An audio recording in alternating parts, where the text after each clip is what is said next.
হিন্দু সাজলেন কেন? গত ৩-৪ দিন ধরে আর কি একটা কমেন্ট, মানে এরকম অনেক কমেন্ট আসতেছে অনেক আপুদের কাছ থেকে, অনেক ভাইয়াদের কাছ থেকে।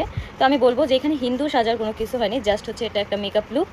আমি জাস্ট এটাই প্রেজেন্ট করার চেষ্টা করছি যে তোমরা চাইলে দ্য শাইনিং স্টার বিউটি পার্লারে কিন্তু তোমরা খুব সুন্দরভাবে এইভাবে ব্রাইট সাজতে পারো। যেই সকল হিন্দু আপুরা আছে তারা কিন্তু চাইলে এইভাবে সুন্দরভাবে ব্রাইট সাজতে পারে। কারণ অনেকেই জানে না যে এই পার্লারটা আসলে হিন্দু ব্রাইট সাজানো হয় কিনা, কারণ যেহেতু তাদের পার্লারটা নতুন, 1.5 মাস আর কি বয়স পার্লারটার।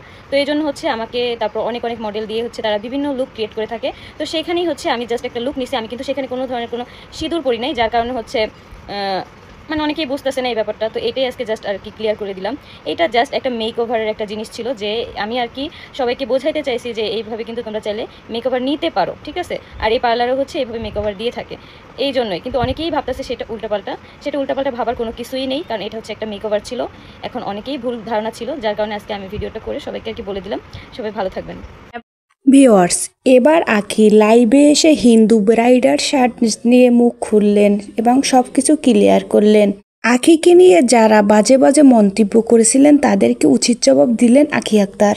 আখি বলল, এটা শুধু ছিল একটা ব্রাইডাল শ্যুট এবং আমি তার পার্লারের প্রমোশনের কাজ করেছিলাম। পার্লারটা নতুন ছিল। যে সকল হিন্দু আপুরা আছে হয়তোবা তারা জানে না এই পার্লারে হিন্দুদের জন্য সাজানো হয়, সেই জন্য আমি এই সাজটা সেজেছিলাম। তাছাড়া আমি কোনো সিঁদুর পরিনি। তাছাড়া এই পার্লারে আমাকে এই ব্রাইডাল শার্টটাই দেওয়া হয়েছিল, তা আর কিছু আমাকে এ নিয়ে বাজে বাজে মন্তব্যও করছেন। আমি নাকি মুসলমান থেকে হিন্দু হয়ে গেছি, আমি টাকার জন্য এতটা নিচে কিভাবে নামতে পারি, এরকম বাজে বাজে আমাকে কমেন্ট করা হচ্ছে। তিনি আরো বলল, আমি আজকে সব লাইভে ক্লিয়ার করে দিলাম যাতে করে আপনারা আমাকে আর ভুল বুঝবেন না।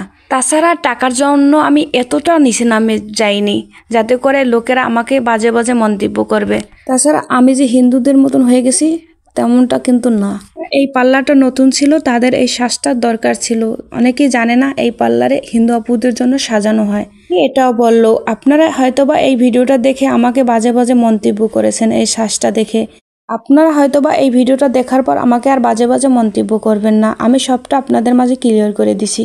ভিউয়ার্স, আখিকে নিয়ে আপনাদের যদি কোনো মতামত থাকলে অবশ্যই কমেন্ট করে জানাতে ভুলবেন না। ধন্যবাদ।